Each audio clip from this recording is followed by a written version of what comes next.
Alright, so yun mga kabiyahit, mga kasowerd, at nandito nga tayo ngayon sa Kapitolyo ng Laguna para nga makita natin at mapanood natin kung ano yung paghahanda ng ating mga kababayan dito nga po sa Laguna sa gaganapin na Anilag Festival ngayong March 9 hanggang March 15 dito nga po. Tignan natin yung kanilang mga inaayos dito at paghahanda ng ating Kapitolyo, at syempre yan ay sa pangunguna ng ating mahal na gobernador na si Gob Ramil Fernandez, mga kabiyahit. Dito ay inaayos na nga ito yung arko. Ayan. Siyempre dahil nandito nga tayo sa Kapitolyo, I love Laguna, mga kabiyahit. So dito, ayan, nag-aayos na pala sila rito, mga kabiyahe. Ito yung mga ano nila, mga kanilang mga presentasyon ng kanilang mga lugar at kanilang mga bayan. Ayan, mga kabiyahe. Siyempre, at dahil nga ngayong March 9 hanggang March 15 ay gaganapin ang ating Anilag Festival dito nga po sa Laguna, ay kaya puspusan na po ang kanilang mga pag-aayos dito, mga kabiyahe. At ang bayan ng Los Baños, kung makikita nyo, mga kabiyahe, talagang napaka-busy na dito sa Kapitolyo ng Laguna, mga kabiyahe. Ito ang bayan ng Los Baños. So marami pa namang kulang, marami pang kulang, pero mga ilang ano lang ay siyempre mga ilang araw babalik tayo rito para naman may update natin at uti-uti makita natin yung mga nagawa na nila at yung mga bayan na kanilang papakita sa atin, mga kabiyahe. Ayan, tulad dito, mga kabiyahe,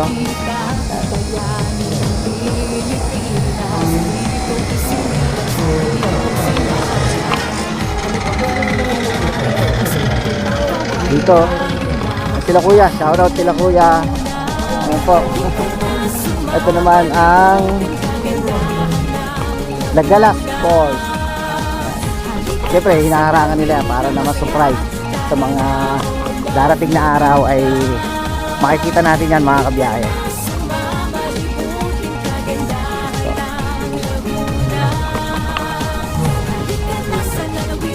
Bali ngayon ay alas 5 ng hapon, at ito na nga po yung mga ginagawa rito sa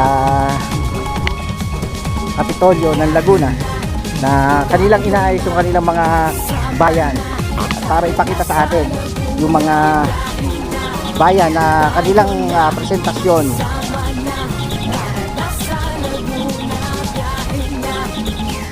Yun, no? Diba? Ganyan kabisi ngayon dito sa Laguna, mga kabiyahe.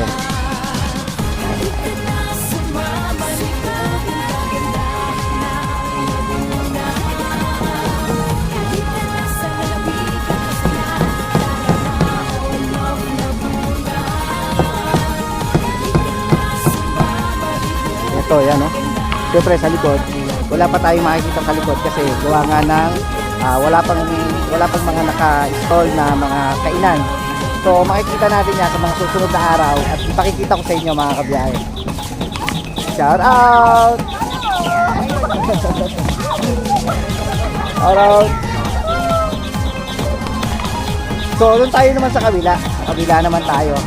So nung mga bayan pa yung makikita natin sa kabilang side. At syempre, yung rides na inaabangan ng ating mga kababayan, ng ating mga anak, ay meron na, may mga rides na nandun, mga kabiyahe.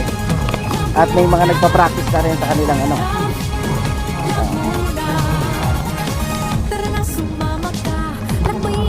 Ayun sa kabila, marami na rin nagagawang ano, yung boot nila, diba? At ang mga bandera nagkukulayan.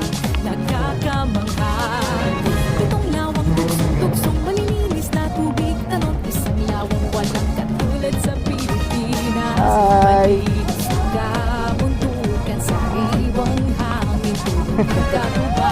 Shout out. Ayun. Ayun, mga taga Rizal. Shout out sa mga taga Rizal.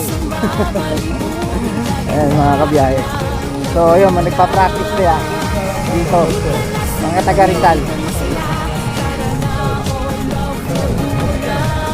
At dito naman mga kabiyahe, ayun nga, may mga bot na rin tayo makikita rito. Ayan. Ito yung kanilang mga paghahanda ng kanilang mga bot, ng kanilang mga bayan-bayan mga kabiyahe.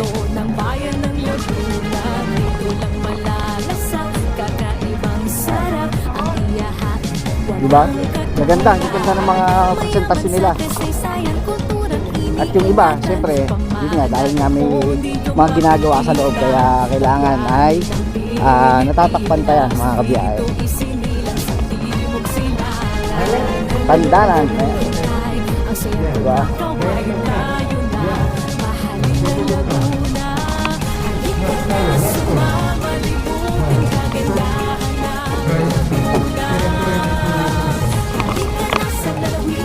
Siyempre, hindi magpapahuli ang ating bayan. Nandiyan ang ating bayan, bayan ng Santa Cruz mga kabiyahe.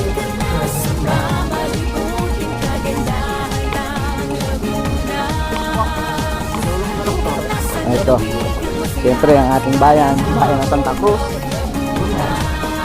So makikita niyo yan sa mga susunod na araw sa pagbalik natin. Pagka tapos na itong mga bot na ginagawa rito mga kabiyahe. Marami pang hindi tapos o marami pang ginagawa sa kanilang mga boot. Ito mga kabiyahe. Ito pa, meron pa rin dito. Yan. At makikita natin kung anong bayan to. Kasi yun nga, dahil wala pang nakalagay kung anong bayan ng kanila ipinapakita. Kaya susunod na araw na lang natin balikan to.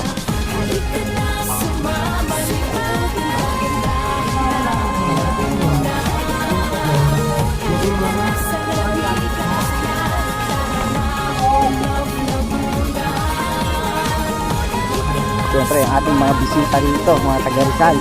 At nagpa-practice nga sila rito, mga kabiyahe.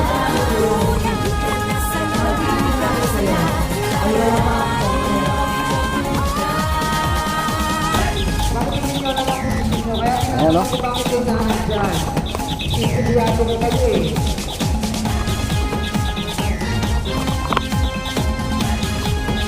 At yun nga, gawa nga ng ngayong March 9 hanggang March 15 ang Anilag Festival 2025 dito nga po sa Laguna mga kabiyahe. At abangan nyo yung mga palabas at makipakikita nila mga kabiyahe.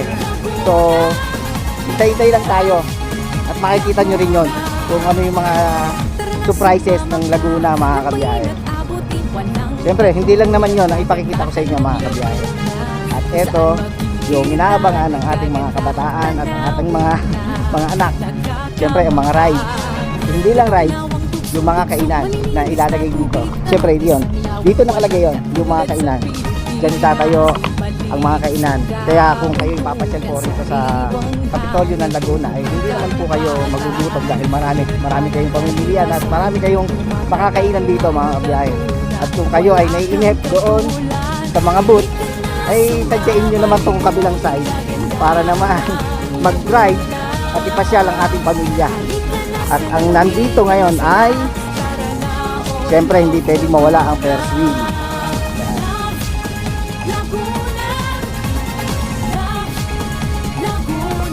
Pakikita ko sa inyo ito. Oh, di ba? Diba na, nag-level up na ang Ferris wheel natin ngayon mga kabiyahe dahil naka-aircon. Grabe. Oh, si Jollibee, humahay pa si Jollibee, oh. Oh. Oh, di ba? Sabi pa kayo. Ang Ferris wheel natin ngayon mga kabiyahe dito sa Anilag Festival ay ito po, mga naka-aircon na siya. Tingin-isang window type na aircon. Kaya po hindi na kayo maiinitan dito sa loob. Ayan. Kung makikita nyo, mataas at malaki. Meron na siyang window type na aircon. Bawat isa ay naka-aircon na siya mga kabiyahe. Ang galing, no? talagang nagle-level up na ang ating Anilag Festival mga kabiyahe. Dahil nga Kung makikita nyo nga ito, yung Ferris wheel nga rito ay talagang naka-aircon dahil silyado siya. Ayan, naka-aircon. Ayan, si Jollibee, umahay pa si Jollibee. Ayan, ito mga kabiyahe. Ayun, ito, Bumblebee. Oh, Bumblebee. Ito ngayon si Bumblebee dahil ang nakaano dito ay si Jollibee. Ayan. At dito naman sa kabila yung top spin. Top spin, ayan. Kaya abangan nyo. Malapit na. March 9 hanggang 15 ay shoutout natin mga estudyante natin. Shoutout. Ito po. At syempre dito naman, ito. Syempre magiging exciting to mga kabiyahe. Dahil talagang may mga paliko-liko pa siya at pataas. Talaga nga naman. Level up na. Siyempre, ang entrance niya ay 80 pesos. Ayan. Dragon Coaster. At sa biking naman mga kabiyahe, yan. Lagi namang meron dito. Kada may celebration ng ating lalawigan, ay meron namang lagi biking. At ito nga po, yung octopus na tinatawag. Mas malaki pala siya. Mas malaki.